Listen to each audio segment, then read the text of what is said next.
Hello, sisters. This is Sista, and welcome back to my channel. This series reflection number 34, titled Sisters, You Beautifully and Wonderfully Made. I hope this video meets you and your family in the best of health, and you, my dear sister, you're physically, spiritually, and mentally strong. It's with those qualities you're going to have the energy and the desire to move forward to help your kids, your parents, your sister friends, and your families. And it's with that intention I wanted to illuminate the physical beauty of our people. Historically, our people have been vilified and really been cast in a very negative light. And we can thank the movies, we can thank videos, we can thank books and different scenarios where we were set up to fail. And as a result, the women took on and assumed the role, whether you call it survival or not. But sister friend, we are beautifully and wonderfully made, and the Bible clearly shows that. And my video today is really to illuminate that. So I'd like to share the screen with you.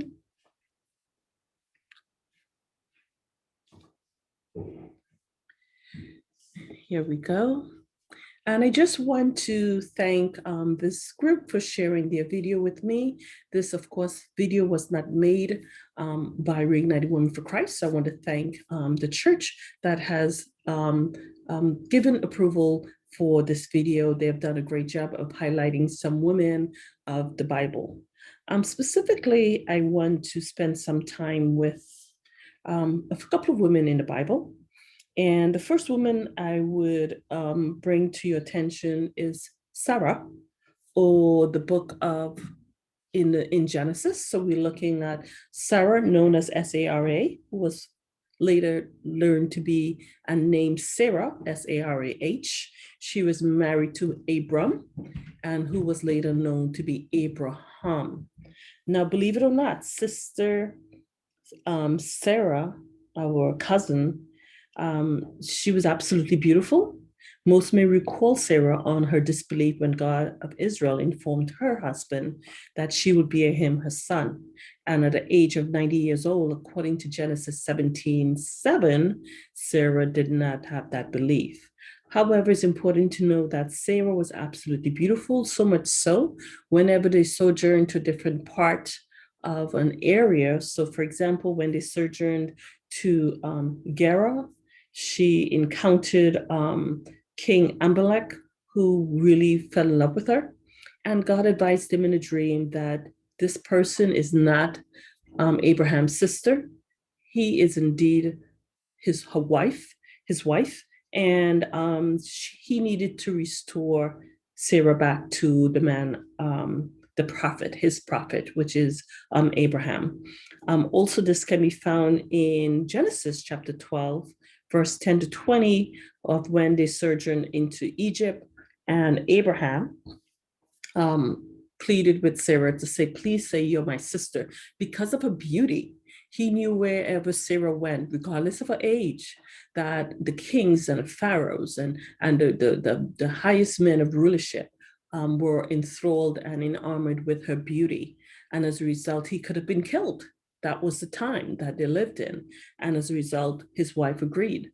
But being that, I want you to know, again, regardless of the age, looking at Sister Sarah, she was beautifully, wonderfully made.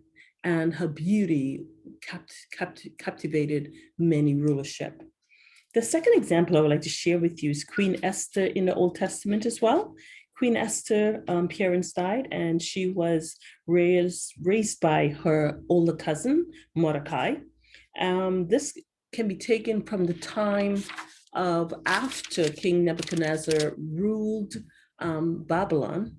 The next empire, based on the second wind, was the Persia-Media Empire, where King Xerxes was the king and rulership. His wife then, Queen Vashti, disobeyed him, and part of his recommendations from his kingdom his men advised him to get rid of the queen, whatever that means. So he was in search of a new queen, and it just so happens Esther was identified as one of the most beautiful women in the world. If you go into chapter 2, verse 17, it says that a king fell in love with Queen Esther. And chapter 3 tells us that King Esther named an outside person by the name of Haman, prime minister of his kingdom. And he was certainly an outsider, but the king gave a proclamation asking, because he was second in command, his prime minister, he said that all in the kingdom should bow down to this man. The only person that did not bow down was our brother Mordecai. That was the cousin of Queen Esther. And during that time, it was brought back to his attention. Of course, he was not happy. And as a result of it, he intentionally misrepresented the Israelites back in the Persian Media Empire. And it misrepresented who they are and whose they are. The king was able to, unfortunately, the king listened to him and wrote a proclamation to kill every Israelite within the kingdom. And this kingdom in Persia Media started from India going all the way back to Sudan. And that was the second kingdom, or the second wind, if you look at the historical record of different kingdoms. As a result of that proclamation, word got back to Mordecai. Mordecai went to his cousin, Queen Esther, and pleaded with her to really be in the ears of the king. As a woman, as a queen, she should have had some influence. And Queen Esther did not negate her responsibilities. She asked the people of Israel to pray for her. She and a handmaiden also prayed and fasted.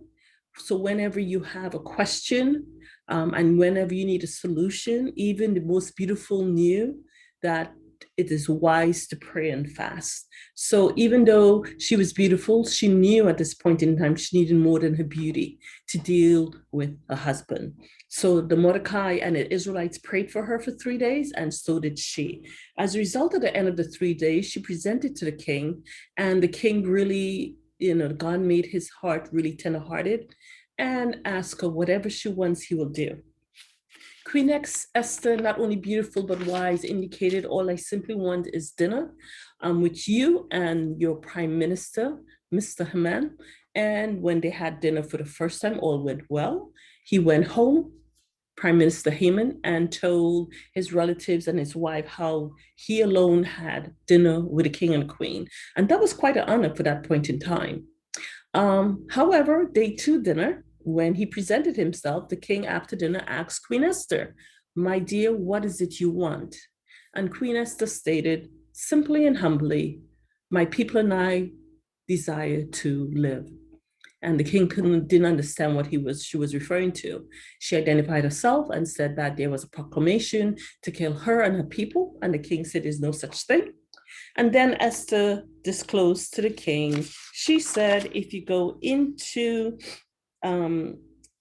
chapter 7, verse 6, Queen Esther stated, quote unquote, "Our enemy, this evil man, Haman, put this proclamation together." And she had the Prime Minister Haman exactly where she wanted him. And Haman was so surprised, caught off guard, because of the beauty and wisdom due to prayer and fasting of Queen Esther. Suffice it to say, Prime Minister Haman met his debt. And I should go back a little bit, because when her cousin Mordecai did not bow down to Prime Minister Haman, he built and constructed a 75-foot building with a guillotine. I think the goal was to hang Mordecai the following day. And this is a specific lesson for many of us, right? When we express evil, we believe that, okay, the person you're trying to work evil against may not see, but you know what? The God of Israel sees it all. The God of Israel, the God of Abraham, Isaac, and Jacob sees it all. So he met his fate the same way he was planning for Mordecai. That same guillotine, 75 foot, that he was planning for Mordecai, the king hung him, and a few days after, his 10 sons, the same way. Actually, the Bible tells us his entire family was killed. Now, during that time, many of the Gentiles realized how powerful the God of Israel is, and they were feared and revered to a way that they were really respected compared to the scum of the earth they were treated as just a few days ago. And this is all as a result of Queen Esther. Another example I'd like to share with you is the book of Judith.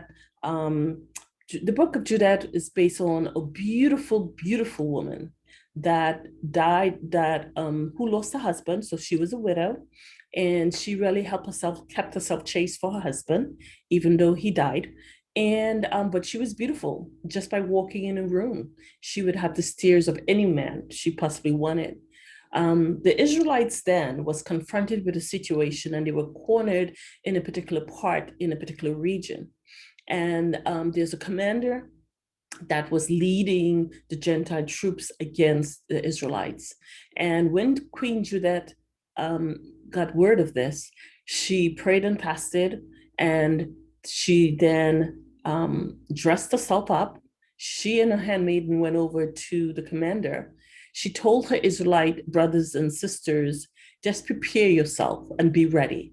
She went out the gate, went to the commander with all her beauty. Of course, he was in in love with her, love at sight, and desired her at that moment. They went to dinner. Is with her beauty that he drank himself into a stupor, so much so that he was dead asleep. When she realized he was not moving, she proceeded, took a sword, and decapitated his head. She took his head in a bag, returned to the Israelite camp, and the men of the Israelite camp hung the head of this commander outside of their gate. So when the Gentile army approached their camp, they saw the head of their commander. Now that, of course, instilled fear in them, and they all receded, returned to their camp. Is with that they realized the power of the God of Israel. And in all three stories, we see how these beautiful women were used in a complementary way to help their people. But they were humble. They did not have egos. They were not puffed up.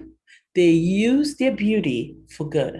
And it's with that understanding, my sisters, I encourage you to understand that you're beautifully, wonderfully made.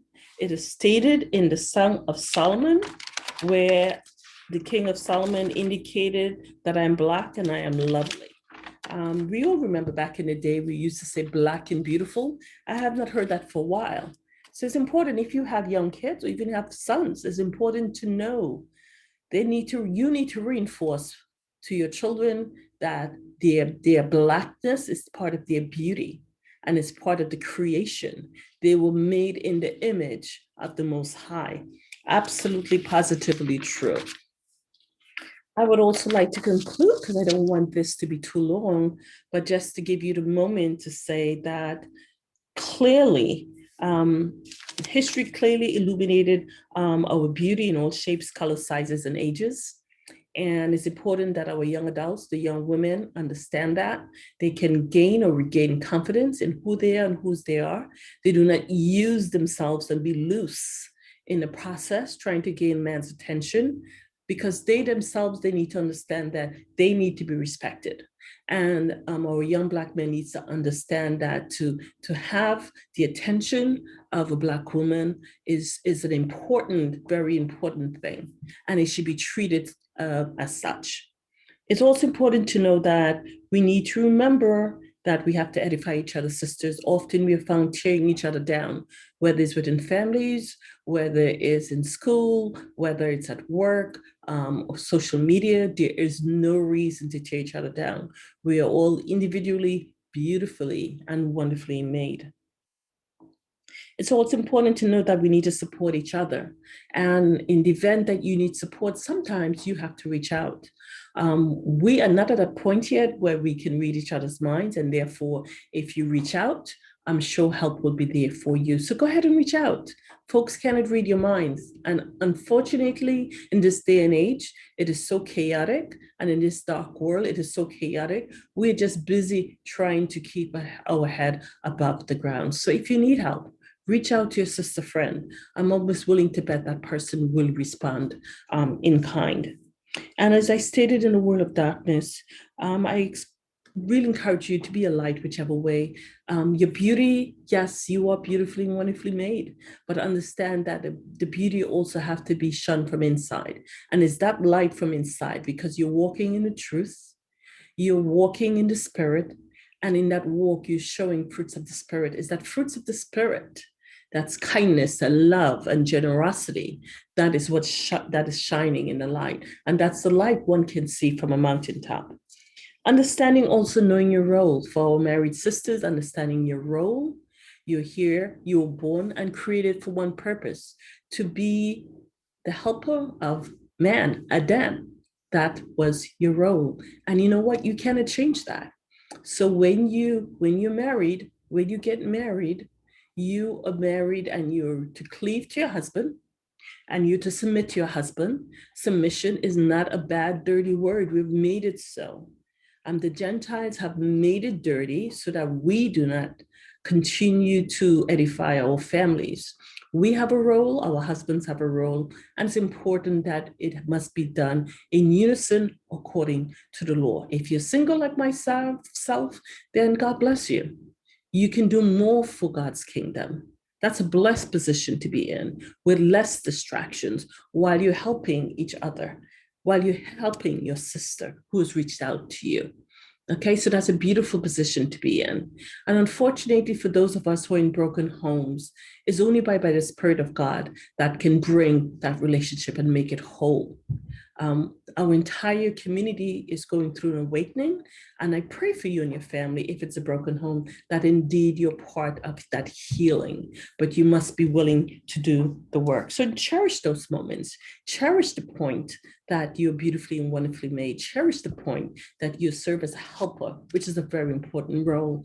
I always use the example, in today's world, if you're in a position of authority, your executive assistant serves a very important role. And I often say that person holds the key to your office or to anything that's happening within your area. And similarly, if you know your role as a woman, as a wife, as a sister, as an aunt, as a sister friend, you also hold that key. So in conclusion, I encourage you, my sisters, to pursue truth by consuming the word, understanding who you are. You are the children of the living God, and you are beautifully and wonderfully made. Don't allow any video, any audio, any book, any magazines to deter you from that message. I pray you find this message edifying. And as always, shalom.